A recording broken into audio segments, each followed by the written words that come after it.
John McClain, Hall of Fame columnist, joins us. And, John, there's a lot to get to, but can you imagine right now the feeling in College Station after being so close to a national title and then within 24 hours they lose their coach?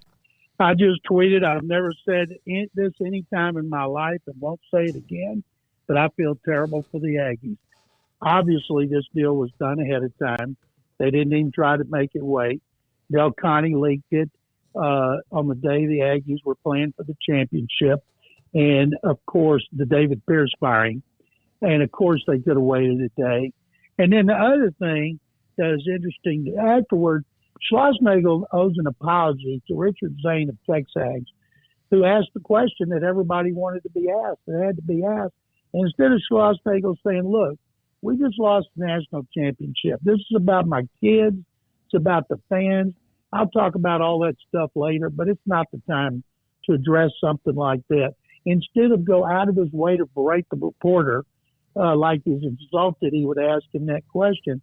He is a liar. He's never going to have any credibility in his career, except in Austin. And I would love to have season tickets so I could scout when the Aggies host the Longhorns in baseball in College Station. I don't know if it's next season or the season afterward, but can you imagine the reception that he's going to get after lying and saying he was going to stay when we all know now it happened so quick he was gone? That was just terrible for his team. He could have insisted, do not fire David Pierce on this day, wait till afterward, but he didn't. John, you mentioned that it's clear the deal was very likely done before this, and it could have been well before this.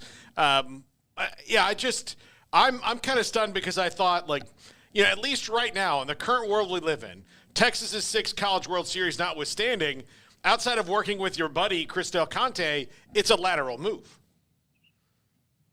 The Longhorns, I don't know what the Aggies, they're still trying to pay off Jimbo. That's why they had that George Strait concert and the Mexico-friendly soccer match at Kyle Field, had almost 200,000 people in 2 out of 3 weekends. And so we all know Texas has more money than anybody but God. So Schlossnagle, was he about to get $75 million for the stadium? And I'm guessing now he'll probably say I guess it was his dream job, even though he's not from the state of Texas. He's from Maryland. And but he'll probably say that. But he could have done anything. He could have lost several years in a row at A&M and not got fired because he's so popular and everybody loved him. And now he goes to Austin, and you're under intense pressure every time you step on the field. And so David Pierce walked away with 2 years left on his contract. I'd always hoped Baylor would hire David Pierce when he was at Sam Houston and Tulane, where he did a great job. But that pressure is going to be excruciating because, they've had to give him a hell of a deal to get him away from the Aggies. And I know the Aggies pitching coach is highly regarded. But I saw one thing about him taking his staff, and I thought A&M might try to elevate its pitching coach. But now, they'll go after somebody. And they'll get somebody good because that program's in fantastic shape. But the next school now has got to worry. Okay, is he coming after our guy? Mm-hmm. Yeah, and also with what the transfer portal brings to the table, how many of the players in College Station, maybe depending on who they hire or not, are now not only they're going to lose Schlossnagle to their hated rival, but possibly part of their roster. Boy, and I hadn't even thought about that, David. My goodness, they're going to lose enough to Major League Baseball because they got so much talent on that roster. You think of Jeff Kent's kid, they're from Austin. Maybe the Longhorns weren't interested in him last year. And it's pretty obvious that he wasn't a starter for the injury of Montgomery, but could he want to go on to Austin and follow him? So that's a great thing to bring up. Yeah, no question about it. John McClain with us on 365 Sports. John, what else has your attention right now, NFL-wise? Anything in particular? I feels like it's kind of that slow calm before the training camp storms erupt. What's on your radar? It is, Craig, because it is the calm before the storms. And like the Texans, they're on vacation. And most of the things we're seeing now. And I'm writing a story for HoustonTexans.com right now about ball distribution. The Texans have so many weapons on offense. How did Bobby Slowick, the offensive coordinator, and C.J. Stroud keep them happy? They'd like to run the ball better and more effectively with Joe Mixon, plus Dalton Schultz re-signed.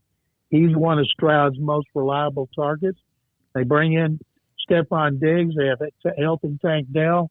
And, Nico Collins was fantastic last year. And if they want to be more like the 49ers, I saw a story this week. Since Christian McCaffrey was traded for, the 49ers have thrown the ball 51% of the time. Now, that's amazing. And that's why a guy like Brandon Ayuk, who wants those monster contracts, they might not going to give it to him because they do more than just throw the ball. And I'm assuming that's what Bobby Slowick wants to do too. But that's going to be something everybody's wondering about.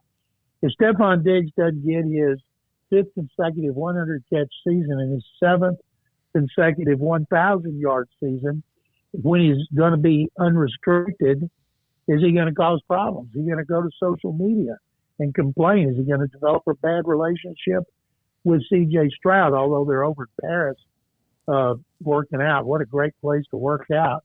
And Stroud and he are really close, but I can't wait to see what happens in that situation with him, because he's never been a problem early in his career with Minnesota and Buffalo. It's always later, and it's always about not getting the ball as much as he wanted.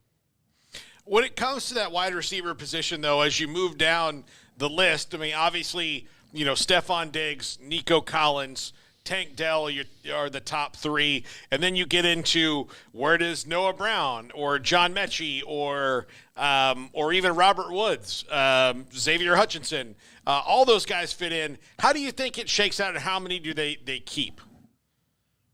They would love for it to be John Mechie. They traded into the second round to get him 2 years ago, right after he'd blown out his knee in the SEC championship game. Then he's diagnosed with leukemia, and he fought that. He came back last year, and when you've undergone what he went through, battling leukemia, you wouldn't expect much from him. But now, this is kind of a make or break season for him. He was healthy last year.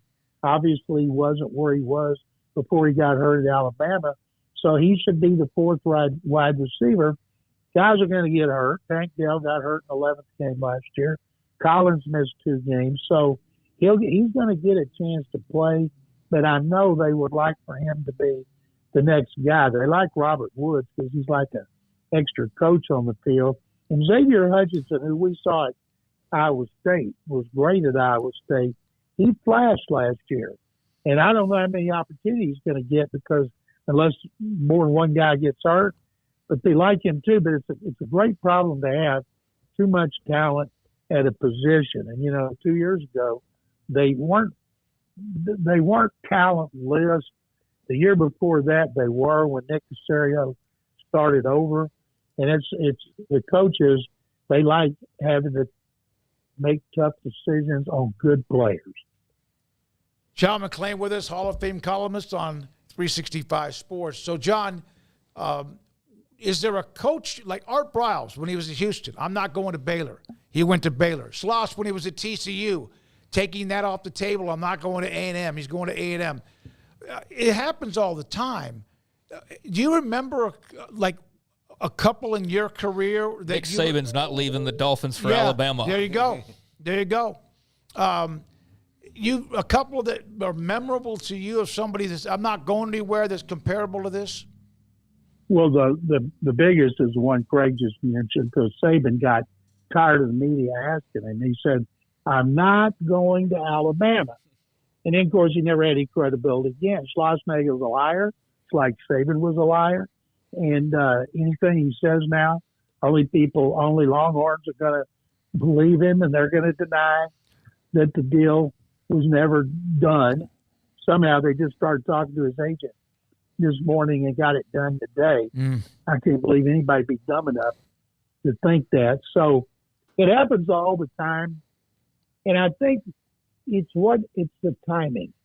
It's the timing after you lose the toughest game in franchise history.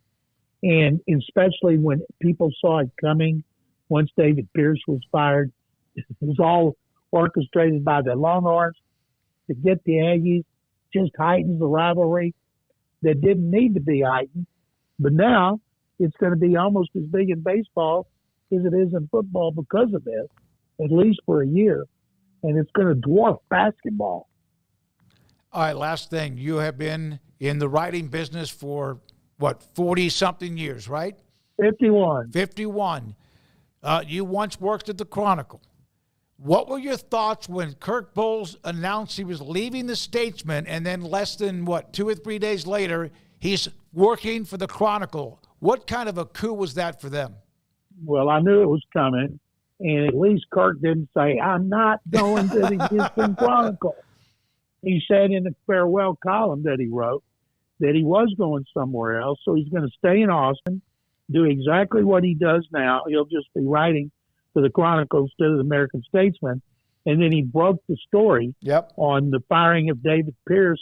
In the Chronicle, it's not official because they put a Chronicle correspondent on his byline. But having Kirk, one of the most respected writers in the country, co-chair of our Texas Sports Hall of Fame selection committee, having him cover the Longhorns for the Chronicle is an incredible coup. He and Brent Zwerman does a great job on covering A&M. I can't imagine there's a paper that has a better 1-2 punch on the Longhorns and Aggies as the Chronicle does. Thank you, John. Appreciate your time. Thank you, guys. Sick 'em. That's John McClain, Hall of Fame columnist. And if you haven't read the article,